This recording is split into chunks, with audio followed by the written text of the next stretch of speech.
حي على الصلاة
السلام علیکم ورحمۃ اللہ وبرکاتہ۔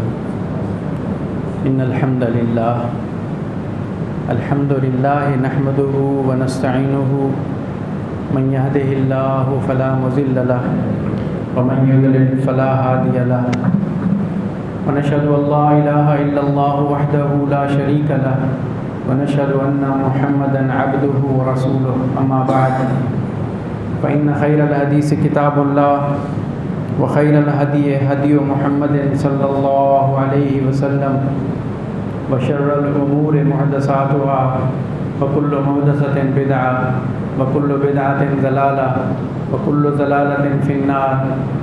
أعوذ بالله السميع العليم من الشيطان الرجيم، بسم الله الرحمن الرحيم۔ فمن يرد الله أن يهديه يشرح صدره للإسلام ومن يضلله يجعل صدره ضيقا حرجا كأنما يصعد في السماء كذلك يجعل الله الرجس على الذين لا يؤمنون۔ وقال تعالى أفمن شرح الله صدره للإسلام فهو على نور من ربه فويل للقاسية قلوبهم من ذكر الله أولئك في ضلال مبين۔ وقال تعالى رب اشرح لي صدري ويسر لي أمري واحلل عقدة من لساني يفقهوا قولي۔ سبحانك لا علم لنا إلا ما علمتنا إنك أنت العليم الحكيم۔ اللهم صل على محمد وعلى آل محمد كما صليت على إبراهيم وعلى آل إبراهيم إنك حميد مجيد۔ اللهم بارك على محمد وعلى آل محمد كما باركت على إبراهيم وعلى آل إبراهيم إنك حميد مجيد۔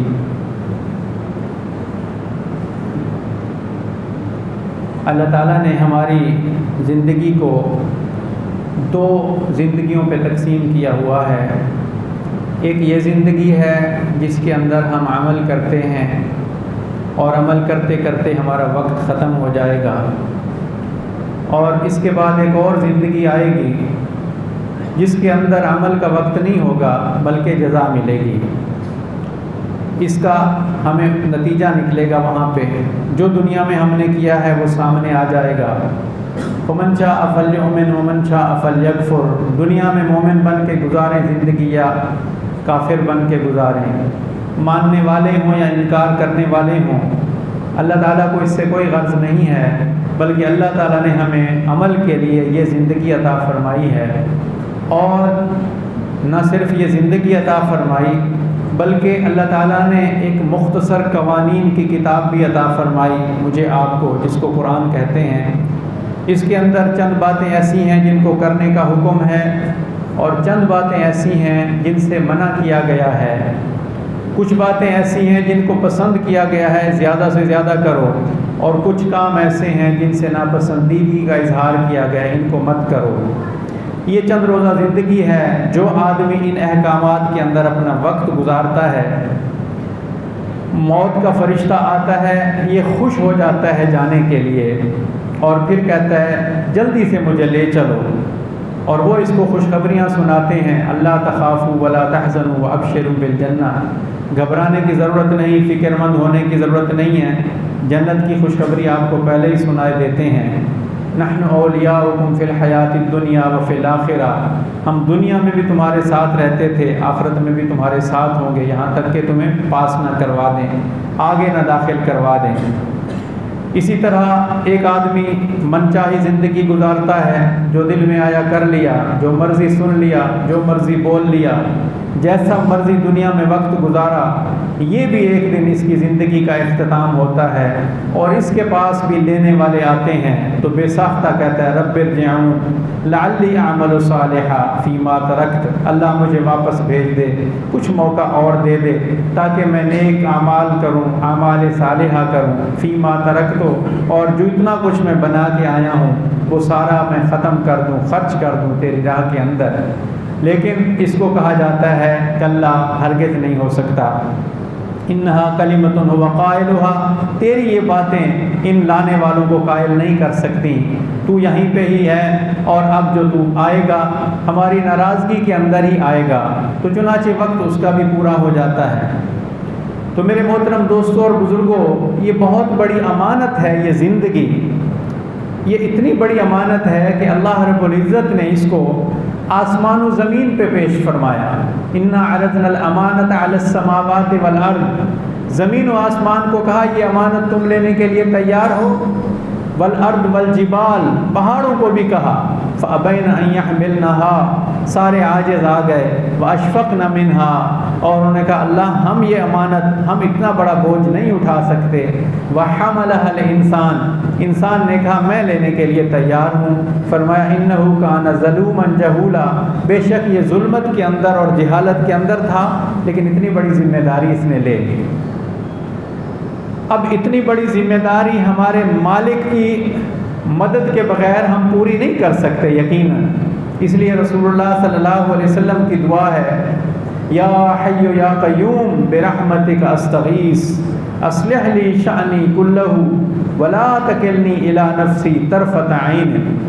میں آخری الفاظ کا صرف ترجمہ کروں گا کیونکہ وقت کم ہے، کہ اللہ تو مجھے میرے نفس کے حوالے ایک لمحے کے لیے بھی نہ کر، حالانکہ آپ کے پاس وحی کا علم ہے، آپ اللہ رب العزت کی طرف سے منتخب رسول ہیں، آپ کے سینے میں قرآن ہے، لیکن کیا فرماتے ہیں کہ ولا تکلنی الی نفسی طرفۃ عین، اللہ مجھے ایک لمحہ بھی میرے نفس کے حوالے نہ کر، تو براہ راست میری تربیت کر، براہ راست میری حفاظت کر، براہ راست مجھ سے محنت کروا لے، مجھ سے کام لے لے، یا اللہ میں کچھ نہیں۔ تو میرے دوستو، اللہ رب العزت نے ایک نظام بنایا ہے، وہ نظام اس دنیا کے اندر ہے محنت کرنے کا، کوشش کرنے کا، اور کوئی مشکل بھی نہیں ہے۔ یقین جانیے دین پر عمل کرنا نہ یہ مشکل ہے، نہ اس کے اندر کوئی مشقت ہے، نہ اس میں مال لگتا ہے، بہت آسان ہے۔ پتہ ہے نماز پڑھنے پہ کتنا وقت لگتا ہے، دین سیکھنے پہ کتنا وقت لگتا ہے، بلکہ دنیا کے فنون سیکھنے میں تو بہت وقت لگتا ہے، بہت پیسہ بھی لگتا ہے، یہ تو بہت آسان ہے۔ کون سا دینی مدرسہ ہے جو پیسے لے کے پڑھاتے ہوں، بہت آسان، مفت میں ہے۔ تو اس کو حاصل کرنا یہ بہت آسان ہے، لیکن جہنم کو خریدنا پڑتا ہے۔ جتنے بھی عیاشی کے سامان ہیں اس پہ پیسے لگتے ہیں، اور پیسے کمانے کے لیے مشقت ہوتی ہے، بہت سارا محنت ہوتی ہے، بہت غبن کرنا پڑتا ہے، جھوٹ بولنا پڑتا ہے، بہت زیادہ اس کے اندر غیر قانونی کام کرنے پڑتے ہیں، پھر مال اکٹھا ہوتا ہے، پھر عیاشیاں ہوتی ہیں۔ تو جنت بہت آسان ہے، جہنم بہت مشکل ہے، لیکن المیہ یہ ہے کہ اس کو لے لیتے ہیں۔ وَلَقَدْ ذَرَأْنَا لِجَهَنَّمَ كَثِيرًا مِنَ الْجِنِّ وَالْإِنسِ، فرمایا اکثریت جنوں اور انسانوں کی جہنم میں جائے گی۔ کیوں جائے گی؟ لَهُمْ قُلُوبٌ لَا يَفْقَهُونَ بِهَا، ان کو دل دیے ہیں سوچتے نہیں ہیں اس سے۔ وَلَهُمْ أَعْيُنٌ لَا يُبْصِرُونَ بِهَا، ان کو آنکھیں دی ہیں پر ان سے دیکھتے نہیں ہیں۔ وَلَهُمْ آذان، ان کے کان تو ہیں، لَا يَسْمَعُونَ بِهَا، اس سے سنتے نہیں ہیں۔ اولئک کالانعام، فرمایا یہ جانور ہیں، بل ہم اضل، بلکہ جانور سے بھی بدتر ہیں۔ یہ کون ہیں؟ اولئک هم الغافلون، فرمایا یہ غافل لوگ ہیں۔ تو میرے دوستو، رسول پاک علیہ السلام کی مشہور حدیث ہے، حضرت معاویہ رضی اللہ تعالیٰ عنہ اس کے راوی ہیں کہ فَمَن يُرِدِ اللَّهُ أَن يَهْدِيَهُ بِهِ خَيْرًا يُفَقِّهْهُ فِي الدِّينِ، کہ اللہ تعالیٰ جس شخص سے بھلائی کا ارادہ فرماتا ہے اس کو دین کی سمجھ عطا فرماتا ہے۔ اور یہ دین کی سمجھ ہونا یہ بہت بڑا انعام ہے اللہ تعالیٰ کی طرف سے، ورنہ آپ دیکھیں بلا سوچے سمجھے دنیا میں بہت سارے لوگ ایسے ہیں جنہوں نے ٹرسٹ بنائے ہوئے ہیں، اللہ تعالیٰ قبول فرمائے، اس کا انکار نہیں ہے، مدارس ہیں، مساجد ہیں، بڑے بڑے ٹرسٹ ہیں، بڑے کام ہو رہے ہیں، اور بہت سارے لوگوں کو وہ پے کرتے ہیں، بہت سے لوگوں کو حج کرواتے ہیں، عمرہ کرواتے ہیں، سارے خیر کے کام ہیں، کسی کا انکار نہیں ہے، اللہ تعالیٰ مزید توفیق عطا فرمائے، لیکن دین کی سمجھ ہونا یہ اللہ تعالیٰ کی طرف سے بہت بڑا انعام، دین کی سمجھ ہونا۔ فرمایا جس سے بھلائی کا ارادہ فرماتا ہے اس کو دین کی سمجھ عطا فرماتا ہے۔ بلال رضی اللہ تعالیٰ عنہ کو کون جانتا تھا؟ غلامی کے زمانے کے اندر اللہ تعالیٰ نے ان کو دین کی سمجھ عطا فرمائی، تو آج بلال رضی اللہ عنہ کا کیا مقام ہے؟ رسول پاک علیہ السلام کے قدموں میں رہتے تھے، ہر آن ہر گھڑی آپ کے ساتھ رہتے تھے، جب تک آپ علیہ السلام حیات طیبہ میں آپ کے ساتھ رہتے تھے۔ ان کو کون جانتا تھا؟ یہ تو غلام ابن غلام تھے، لیکن اللہ تعالیٰ نے ان کو دین کی سمجھ عطا فرمائی۔ آپ علیہ السلام تشریف لے جاتے تھے لوگوں سے ملنے کے لیے۔ ایک دفعہ راستے میں کسی گھر کے اندر سے رونے کی آواز آ رہی تھی، آپ نے دیکھا تو ایک حبشی نوجوان ہے اور وہ چکی پیس رہا ہے، اور اس کے قریب گئے، پوچھا کیا حال ہے؟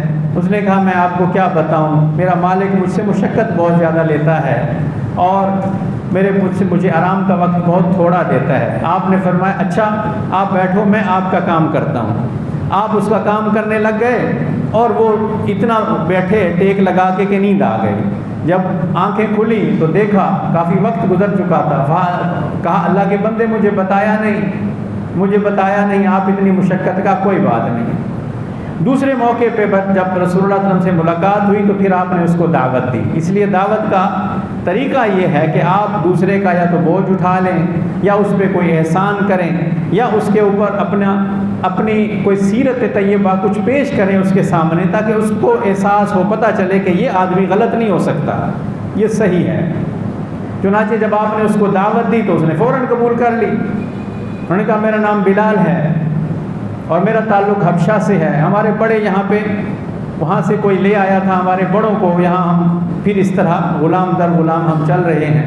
مالک کو جب پتہ چلا اس نے اتنی اذیتیں دیں، یہاں تک آتا ہے بخاری شریف کی حدیث ہے کہ گرمی کے دنوں میں چٹان کو ان کے اوپر رکھ دیا جاتا تھا، چٹان بڑے پتھر کو کہتے ہیں، ان کے اوپر رکھ دیا جاتا تھا۔ اور آپ جانتے ہیں یہ جو حبشہ کے لوگ ہوتے ہیں، سوڈان کے اور ان علاقوں کے، وہ ہمارے بھائی رنگ کے کالے ہوتے ہیں لیکن بہت زیادہ محنت کش جسیم ہوتے ہیں، خاص طور پر سوڈان کے، اور پھر ان کے اوپر چٹان رکھ دیتے تھے اور کہتے تھے یا تو اسی حال میں مر جاؤ یا یہ کلمہ پڑھنا چھوڑ دو۔ وہ جتنی دفعہ کہتے وہ کہتے احد احد احد، ایک ہے وہ ایک ہے۔ اس پر وہ چڑھتے تھے، کبھی امیہ کا نمبر آتا، کبھی ابی بن خلف کا نمبر آتا کہ مارو جتنا مار سکتے ہو، بچوں کو باندھ کے دے دیتے، گھسیٹو ان کو گلیوں کے اندر، جتنی اذیتیں دے سکتے ہو۔ اور وہ تھے کہ احد احد احد، ایک ہی ہے وہ ایک ہے۔ کسی نے تانا دیا کہ بلال جس کو تم ہر وقت پکارتے رہتے ہو، اس حال کے اندر تجھے وہ بھی تو دیکھ رہا ہے، اگر وہ اتنی طاقت والا ہے، قدرت والا ہے، تجھے بچاتا کیوں نہیں؟ اللہ اکبر! کیا بلال رضی اللہ عنہ کی شان اور کیا ایمان تھا! فرمانے لگے تم تو کوئی چیز خریدتے ہو تو اس کو چیک کر کے دیکھتے ہو ٹھوک کے بجا، کیونکہ ان دنوں مٹی کے برتن ہوتے تھے، فرمایا تم برتن لینے جاتے ہو اس کو بجا کے نہیں دیکھتے ہو، میرا مالک ہے وہ مجھے جتنا مرضی آزما لے، جسے دیکھ لے اس کو حق ہے مجھے دیکھنے کا، تو جب اس کی ارادہ ہوگا میری تکلیف ختم ہو جائے گی۔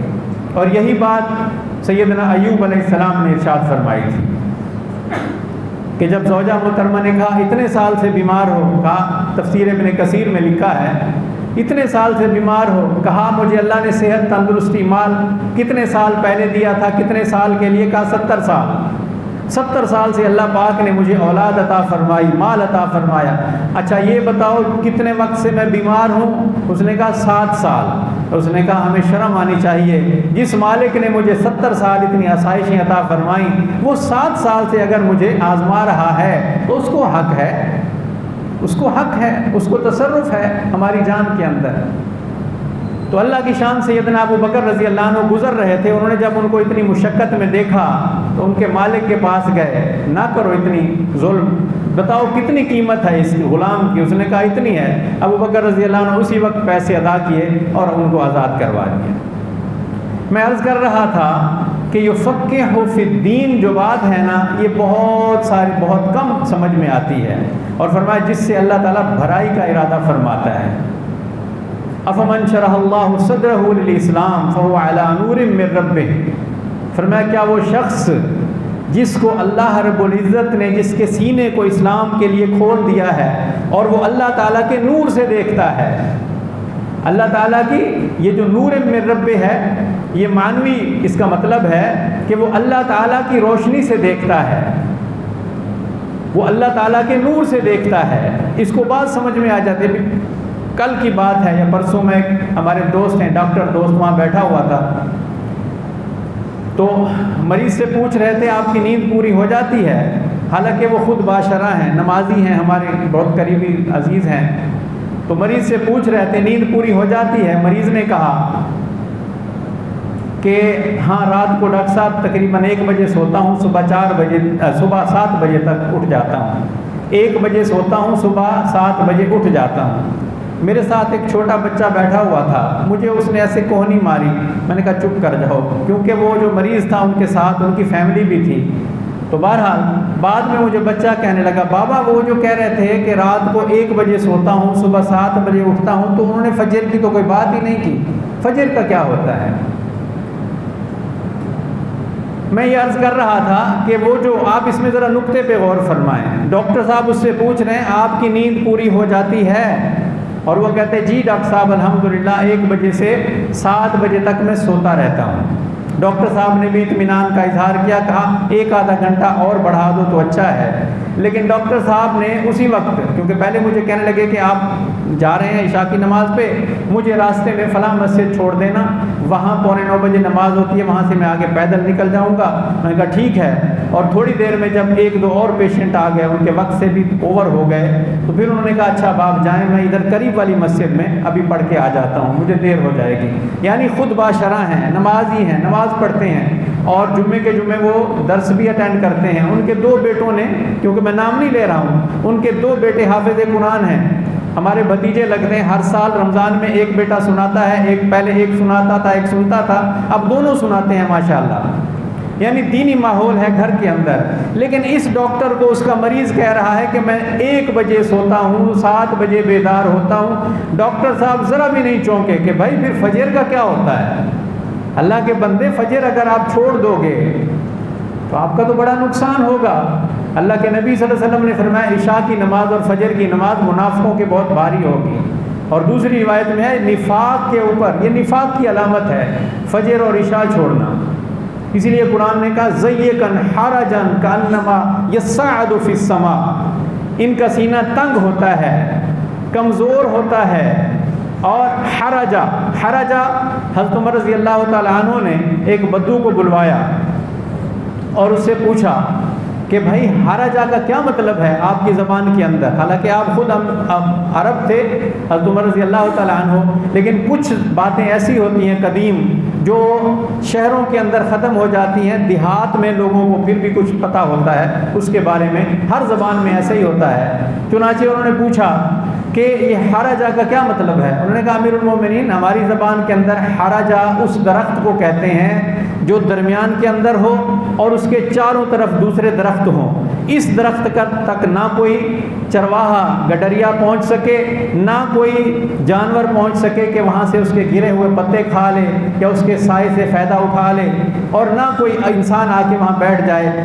اس کو ہوا بھی کم لگتی ہے، یہ درمیان میں ہونے کی وجہ سے کوئی اس کے قریب نہیں آتا، اس کا کسی کو فائدہ نہیں ہوتا۔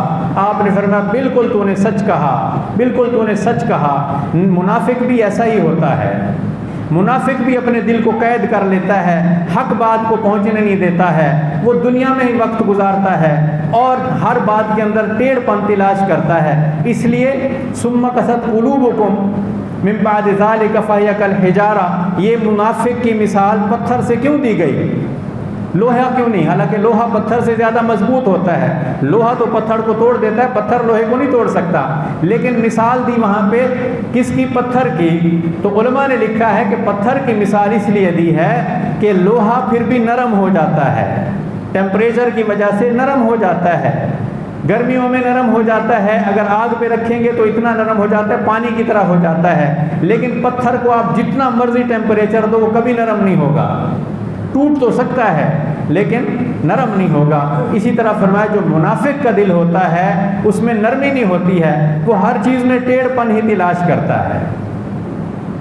اسی لیے فرمایا افمن شرح اللہ صدرہ للاسلام فهو علی نور من ربہ، کیا ایسا شخص جس کے سینے کو اللہ تعالیٰ نے اسلام کے لیے کھول دیا ہے اور وہ اللہ رب العزت کے بھیجے ہوئے نور کے اوپر ہے، روشنی کے اوپر ہے۔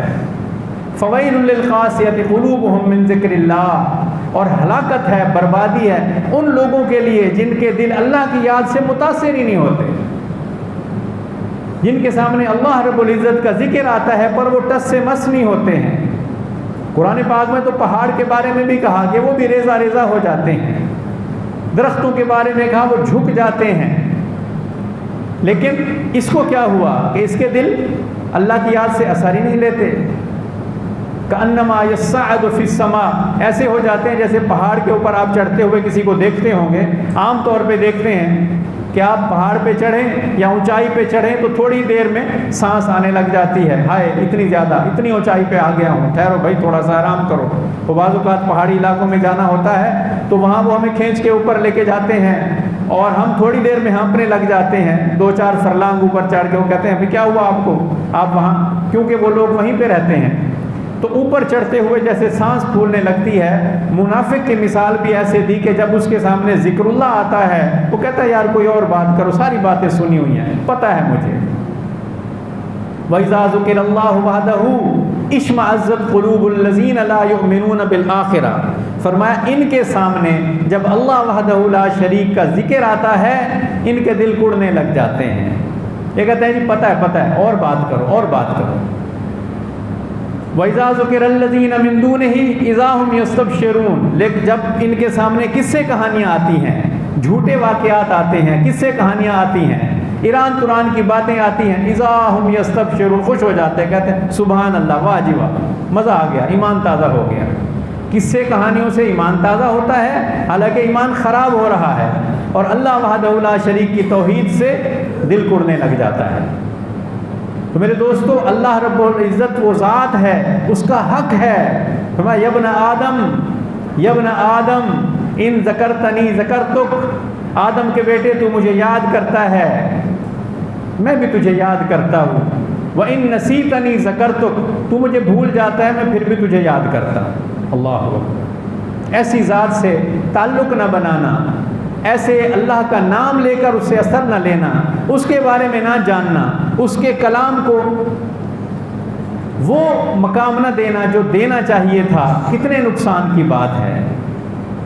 افمن شرح اللہ صدرہ للاسلام، دوسری جگہ فرمایا فمن یرد اللہ ان یہدیہ یشرح صدرہ للاسلام، کہ اللہ تعالیٰ جس سے بھلائی کا ارادہ فرماتے ہیں اس کے دل کو اسلام کے لیے، اس کے سینے کو اسلام کے لیے کھول دیتے ہیں۔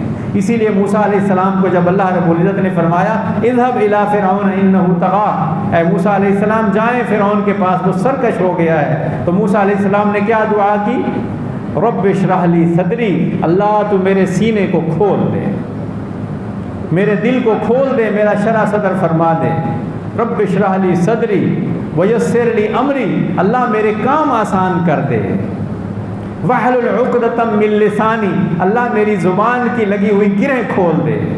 یفقہوا قولی، تاکہ میں جس سے بات کروں اس کے دل پہ میری بات کا اثر۔ تفقہوا، کوئی سنے میری بات کو، غور کرے اس کے اوپر۔ اس لیے جب فرعون نے کہا نا فمن ربکما یا موسیٰ، اے موسیٰ کون ہے تیرا رب جس کی تو دعوت دینے آیا ہے؟ فرمایا ربنا الذی اعطی کل شیء خلقہ ثم ہدی، میرا رب وہ ہے جس نے ساری کائنات کو پیدا فرمایا اور صرف پیدا نہیں کیا بلکہ پیدا کرنے کے بعد چلا بھی رہا ہے، تجھے بھی وہی چلا رہا ہے، تیرے مصر کو بھی وہی چلا رہا ہے، جس کے بارے میں تو کہتا ہے الیس لی ملک مصر وہذہ الانہار تجری من تحتی افلا تبصرون، کیا میں مصر کا بادشاہ نہیں ہوں، اس کا مالک نہیں ہوں جس کے اندر نہریں بہتی ہیں اوپر نیچے، اور افلا تبصرون، تم اس کو دیکھتے نہیں ہو؟ فرمایا اس کو بھی میرا رب چلا رہا ہے، ہر چیز کو۔ ربنا الذی اعطی کل شیء خلقہ ثم ہدی، ہر چیز کو پیدا کرنے والا میرا رب ہے، پھر پیدا کرنے کے بعد چلاتا بھی وہی ہے۔ اس کائنات کے اندر کون سی ایسی کمپنی ہے، کون سی ایسی فیکٹری ہے جو کتنا بڑا پلانٹ لگانے کے بعد کہے ہم اس کو چلائیں گے؟ وہ کہتے ہیں ٹھیک ہے آپ کو دے دیا ہے، اس کو اب آپ نے چلانا ہے، ہم آپ کو ہدایات دے سکتے ہیں، ایڈوائس کر سکتے ہیں، آپ کو ڈائریکشن دے سکتے ہیں، لیکن چلانا ہے آپ نے اس کو۔ لیکن میرا مالک وہ ہے جس نے نہ صرف کائنات کو پیدا فرمایا بلکہ پیدا کرنے کے بعد چلا بھی وہی رہا ہے۔ تو یہ پہلی دعا کی رب اشرح لی صدری، اللہ میرے سینے کو کھول دے۔ تو میرے دوستو سینہ جب کھلتا ہے، ابھی چند دن پہلے، کیونکہ مثال سے ذرا بات سمجھ میں آ جاتی ہے، ہمارے ایک ساتھی بیٹھے ہوئے تھے، دوسرے کو بڑے خیر خانہ انداز میں نصیحت کر رہے تھے، کہنے لگے دیکھو جو اللہ اور اس کے رسول کا حکم ہوگا ہم وہی کریں گے۔ خیر بات ختم ہو گئی، مجلس جب برخاست ہوئی میں نے ان کو بڑے پیار سے کہا میرے بھائی یہ تو بتاؤ، پہلے میں نے ان کو مسند احمد کی حدیث سنائی کہ ایک مجلس میں ایک صحابی کے منہ سے نکل گیا یا رسول اللہ صلی اللہ علیہ وسلم جو اللہ اور اس کا رسول چاہے گا، تو آپ صلی اللہ علیہ وسلم نے فرمایا خبردار تم نے مجھے اللہ کے برابر کر دیا، جو اللہ اور اس کا رسول چاہے گا، یوں کہو جو اللہ چاہے گا، یہ کہو جو اللہ چاہے گا۔ تو میں نے پہلے ان کو یہ حدیث سنائی، پھر قرآن پاک کی آیت بتائی الا لہ الخلق والامر، الا لہ الخلق والامر، خبردار ہو کے سنو، جس نے پیدا کیا ہے حکم بھی اسی کا ہوگا۔ میں نے کہا تم یہ تو کہہ سکتے ہو کہ جو اللہ تعالیٰ کا حکم ہے اور رسول اللہ صلی اللہ علیہ وسلم کا طریقہ ہے، یا جو اللہ تعالیٰ کا حکم ہے اور رسول اللہ صلی اللہ علیہ وسلم کی اس میں نصیحت ہے، جو اللہ تعالیٰ کا حکم ہے اور رسول اللہ صلی اللہ علیہ وسلم نے ہمیں وہ کر کے دکھایا ہے، لیکن یہ ہم کیسے کہہ سکتے ہیں جو اللہ اور اس کے رسول کا حکم ہے؟ الا لہ الخلق والامر، فرمایا صرف اسی کا حکم ہے، حکم صرف اسی کا ہے۔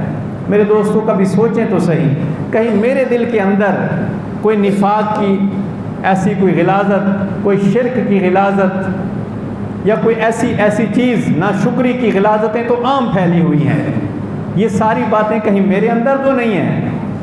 اگر میں اللہ تعالیٰ کے نام کا اثر نہیں لیتا ہوں، اللہ تعالیٰ کے پیغام کا اثر نہیں لیتا ہوں، میرے پاس اس کو سیکھنے کا وقت نہیں ہے، مجھے اللہ تعالیٰ نے اتنا فہم عطا نہیں فرمایا، مجھے اللہ تعالیٰ نے حکمت عطا نہیں فرمائی، من یؤت الحکمت فقد اوتی خیرا کثیرا، فرمایا جس طرح فرمایا کہ جس سے اللہ بھلائی کا ارادہ فرماتا ہے اس کو اللہ تعالیٰ دین کی سمجھ عطا فرماتا ہے، اسی طرح فرمایا کہ جس سے اللہ تعالیٰ بھلائی کا ارادہ فرماتا ہے جی من یؤت الحکمت فقد اوتی خیرا کثیرا، کہ جس کو اللہ تعالیٰ خیر کثیر عطا فرمائے اس کو حکمت عطا فرماتا ہے۔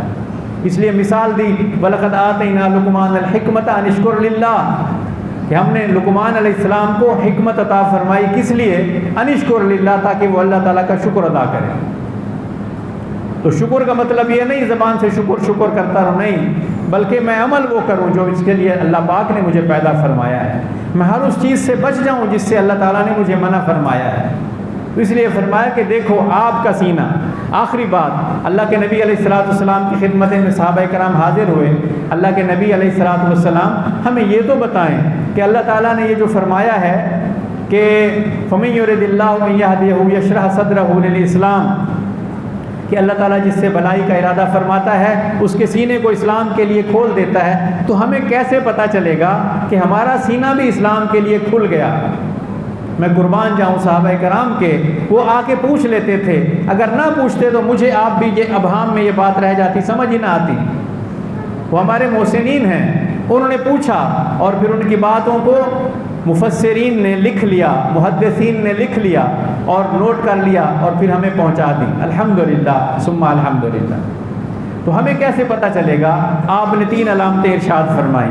نمبر 1 فرمایا التجافی من دار الغرور، سنو تمہارا دھوکے کے گھر سے بوجھ پیدا ہو جائے گا، تمہیں اس دھوکے کے گھر کا یقین ہو جائے گا، یہ اٹھتے ہوئے جنازے تمہیں پریشان کر دیں گے، یہ ٹوٹی قبریں تمہیں متاثر کر دیں گی، اور یہ مکان خالی اور ان کے جاتے ہوئے مکین تمہیں عبرت کا نشان تمہارے لیے بن جائیں گے۔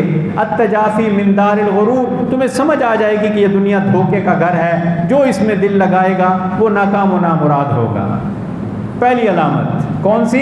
التجافی من دار الغرور، دھوکے کے گھر کا بوجھ پیدا ہو جائے گا، دھوکے کے گھر کا یقین آ جائے گا۔ دوسری علامت والانابۃ الی دار الخلود، فرمایا آخرت کا شوق لگ جائے گا، آخرت کا شوق لگ جائے گا، اس کا ہر عمل آخرت کے لیے ہوگا، یہ کوشش کرے گا، محنت کرے گا، ایسا عمل کیوں نہ کروں جس سے دنیا بھی بن جائے آخرت بھی بن جائے۔ دنیا اس لیے بن جائے کہ میں زیادہ دیر عمل کر سکوں۔ بہت سے دوست کہتے ہیں دیکھیں جی اللہ تعالیٰ نے خود فرمایا ربنا آتینا فی الدنیا حسنہ وفی الآخرۃ حسنہ، پھر ترجمہ تفسیر بھی خود کر دیتے ہیں کہ دیکھیں جی خود اللہ تعالیٰ فرماتے ہیں فی الدنیا حسنہ، اور یہ فی الدنیا حسنہ جو ہے اس کی تفسیر بھی صحابہ کرام سے منقول ہے، اس کا اتنا وقت نہیں ہے۔ مختصر یہ ہے کہ اللہ تو میری دنیا کو ایسا بنا دے کہ میں اس سے اپنی آخرت کو زیادہ سے زیادہ کما سکوں، میری دنیا ایسی کر دے، سہولت کر دے۔ مثلا ایک آدمی بیمار پڑا ہے بستر پہ، تو نماز پہ کیسے آ سکتا ہے؟ گھر پہ ہی نماز پڑھنی پڑے گی لیٹے لیٹے۔ ایک آدمی جو ہے معذور ہو گیا، وہ حج پہ کیسے جائے گا؟ ایک فضیلت کا کام۔ ایک آدمی کو اتنی بیماری تکلیف لاحق ہو گئی، وہ روزہ کیسے رکھے گا؟ تو اللہ تو مجھے فی الدنیا حسنہ کا مطلب یہ ہے میری دنیا ایسی کر دے کہ میں اس سے زیادہ سے زیادہ آخرت کما سکوں۔ حضرت علی رضی اللہ تعالیٰ عنہ کی موت کا وقت تھا، وہ کیا فرما رہے تھے کہ اللہ تو جانتا ہے مجھے دنیا اس لیے محبوب نہیں تھی کہ میں نہریں بنواؤں، میں باغات لگاؤں، بلکہ مجھے دنیا اس لیے محبوب تھی کہ میں سخت گرمی کے اندر روزے رکھوں اور میرا گلا خشک ہو جائے اور تو خوش ہو جائے، میں مشقت اٹھاؤں اور تو مجھ سے راضی ہو جائے۔ فی الدنیا حسنہ کا مطلب یہ ہے کہ اللہ میری دنیا اتنی اچھی کر دے کہ میں اس سے آخرت کو کما سکوں۔ تو والانابۃ الی دار الخلود، دوسری علامت فرمایا آخرت کا شوق لگ جائے گا۔ تیسری علامت والاستعداد للموت قبل النزول، فرمایا پھر اس کو آخرت کی زندگی کی کوشش میں لگ جائے گا، محنت میں لگ جائے گا، آخرت کا شوق لگ جائے گا، موت کے آنے سے پہلے موت کی تیاری میں لگ جائے گا۔ سالم بن عبداللہ بن عمر رحمۃ اللہ تعالی علیہ حضرت عمر کے پوتے تھے، یعنی عبداللہ ابن عمر کے بیٹے تھے، اور اپنے باپ اور دادا کی طرح بہت زیادہ تقوی والے تھے۔ اللہ تعالیٰ نے اس گھرانے کو یہ شرف بخشا، یہ طواف کر رہے تھے۔ اللہ کی شان، اسی وقت کسی نے بتایا ہشام بن عبد الملک جو بنو امیہ کا بادشاہ تھا وہ بھی طواف کر رہا تھا، کسی نے اس کو بتایا کہ سالم آئے ہوئے ہیں۔ اس نے کہا اچھا کہاں ہیں؟ کہتے وہ جا رہے ہیں۔ تو یہ تیز چلتے چلتے ان کے قریب آ گیا اور آ کے سلام کیا۔ انہوں نے جواب دیا آپ کو پتہ ہے طواف کے دوران بات کرنا جائز ہے۔ سلام کیا، اس کے بعد کہا کہ حضرت آپ کے لیے کوئی میں خدمت کر سکتا ہوں، اگر مجھے کوئی خدمت کا موقع دے دیں تو بہت آپ کی مہربانی ہوگی۔ تو انہوں نے چلتے چلتے ایک دم بیت اللہ کی طرف دیکھا اور پھر ان کو دیکھ کے کہنے لگے ہشام افی بیت اللہ الی غیر اللہ، اللہ اکبر، اے ہشام تجھے حیا نہیں آتی، مجھے اللہ کے گھر میں اللہ کے غیر کی دعوت دے رہے ہو۔ وہ خاموش ہو گیا۔ یاد رکھیں یہ ہشام بن عبد الملک کون تھا؟ اس کا ملک جو تھا، اس کی جو خلافت بنو امیہ تھی وہ پاکستان جتنی نہیں تھی، وہ ہندوستان جتنی نہیں تھی، یہ تو آدھے سے زیادہ دنیا کے اوپر حکمرانی تھی۔ سارا افریقہ اس میں آتا ہے، اور تقریباً آدھا یورپ ترکی تک قسطنطنیہ تک اس میں آتا ہے، ادھر سے پورا افغانستان بامیان تک اس میں آتا ہے، اور یہاں تک کہ یہ ملتان تک کا علاقہ بھی محمد ابن قاسم کے ذریعے سے یہ فتح ہو چکا تھا۔ تو آدھی سے زیادہ دنیا، یورپ میں نے بتایا کہ ترکی تک ان کے پاس تھا، امریکہ تو خیر اس وقت دریافت ہی نہیں ہوا تھا شاید، تو یہ سارا کا سارا علاقہ یہ آدھی سے زیادہ دنیا کا بادشاہ ہے۔ اور وہ کیا کہہ رہا ہے اس کو، سالم کیا کہہ رہے ہیں، افی بیت اللہ الی غیر اللہ، ارے تجھے شرم نہیں آتی، مجھے اللہ کے گھر میں اللہ کے غیر کی دعوت دے رہے ہو؟ اور وہ بھی چپ کر کے چلنا شروع ہو گئے ساتھ ساتھ، کوئی کارروائی نہیں کی۔ کیوں نہیں کی؟ اس لیے کہ کرپشن نہیں تھی، اس لیے کہ تقویٰ تھا، اس لیے کہ توکل تھا، اس لیے کہ رب سے تعلق تھا، اور دنیا کو کچھ نہیں جانتے تھے۔ وہ بھی سمجھ گیا۔ خیر، اس نے اپنے طواف کے چکر مکمل کیے، پوچھا کس دروازے سے نکلتے ہیں؟ کہنے کہ اس دروازے سے نکلتے ہیں، باب السلام سے۔ وہ آ کے باب السلام کے سامنے کھڑا ہو گیا، مثال کے طور پر وہ کھڑا ہو گیا۔ یہ جب طواف کر کے باہر نکلے تو وہ پھر آگے السلام علیکم کا، وعلیکم السلام۔ اب کچھ پیچھے سے قرابت داری بھی تھی بنو ہاشم بنو امیہ کے آپس میں، تو سلام کرتے کرتے گپ شپ لگاتے ہوئے چلتے چلتے آگے بڑھنے لگے۔ اس نے کہا حضرت میں آپ سے کچھ بات کی تھی، اندر درخواست کی تھی، میں آپ کی کچھ مدد کرنا چاہتا ہوں۔ تو ہنس کے کہنے لگے دنیا کی یا آخرت کی؟ اس نے کہا سر دنیا کی نہیں، دنیا کی، آخرت کی نہیں، آخرت کی تو ہم آپ سے دعا کروائیں گے، دنیا کے بارے میں مجھے بتائیں کہ کیا آپ کے لیے کوئی جاگیر وقف کر دوں، کیا آپ کو کسی علاقے کا گورنر لگا دوں، کیا آپ کے لیے کوئی بڑا مدرسہ تعمیر کر دوں، آپ کے لیے میں کیا کوئی جو بھی حکم کریں گے فوراً تعمیر ارشاد ہوگی۔ اللہ اکبر۔ کہنے لگے ہشام میری بات دھیان سے سنو، تم جس دنیا کی مجھے دعوت دے رہے ہو، جس رب نے یہ دنیا بنائی ہے، یہ دنیا تو میں نے کبھی اس سے نہیں مانگی، تو کتنی دے سکتا ہے؟ یہ دنیا میں نے اس سے کبھی نہیں مانگی جس نے بنایا اس ساری کائنات کو، تو آپ مجھے کتنا دے سکتے ہو؟ لہذا اپنی دنیا آپ اپنے پاس ہی رکھو۔ پھر فرمایا والاستعداد للموت قبل النزول، پھر موت سے پہلے موت کی تیاری کا شوق لگ جاتا ہے۔ یہ آدمی محنت کرتا رہتا ہے یہاں تک کہ جب موت کا وقت آتا ہے، اللہ اکبر، فرشتے آ کے کیا کہتے ہیں؟ یا ایتھا النفس المطمئنہ ارجعی الی ربک، اے نفس مطمئنہ چل تیرے رب کے پاس، تیرا انتظار ہو رہا ہے۔ راضیۃ مرضیہ، وہ تجھ سے راضی ہے، تو مجھ سے راضی ہے۔ فادخلی فی عبادی، چل داخل ہو جا۔ اللہ تعالیٰ فرماتے ہیں میرے بندوں کے ساتھ، کون سے بندے؟ وادخلی جنتی، جو جنت میں تیرا انتظار کر رہے ہیں اس میں داخل ہو جا۔ ایک تو یہ ہے، ایک ہے کانما یصعد فی السماء، جو اوپر چڑھتے ہوئے ایسے جیسے ہانپتا ہے، ایسے ہی دین کی بات سنتے ہوئے بھی ہانپتا ہے۔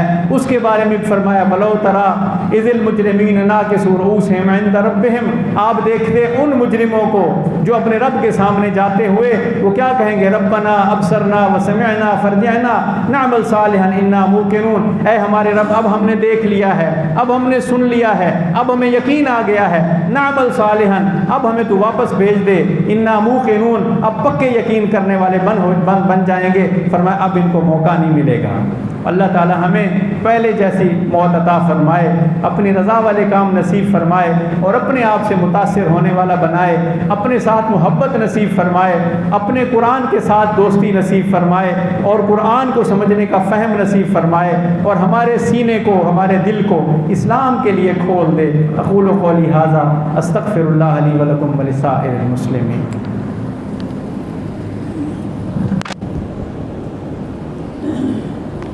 ان الحمد للہ نحمده ونستعینه من يهده الله فلا مضل له ومن يضلله فلا هادي له ونشهد ان لا اله الا الله وحده لا شريك له ونشهد ان محمدا عبده ورسوله اما بعد فان خير الحديث كتاب الله وخير الهدي هدي محمد صلى الله عليه وسلم وشر الامور محدثاتها وكل محدثة بدعة وكل بدعة ضلالة وكل ضلالة في النار۔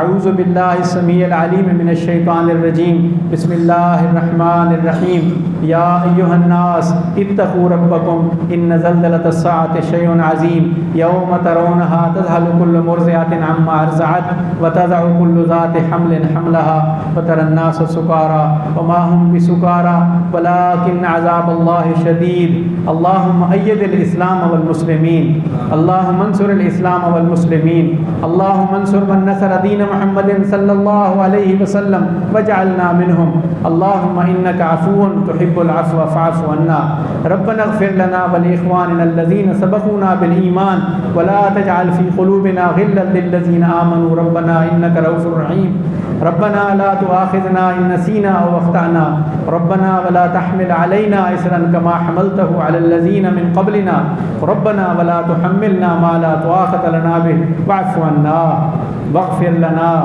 وارحمنا أنت مولانا فانصرنا على القوم الكافرين سبحان ربك رب العزة عما يصفون وسلام على المرسلين والحمد لله رب العالمين.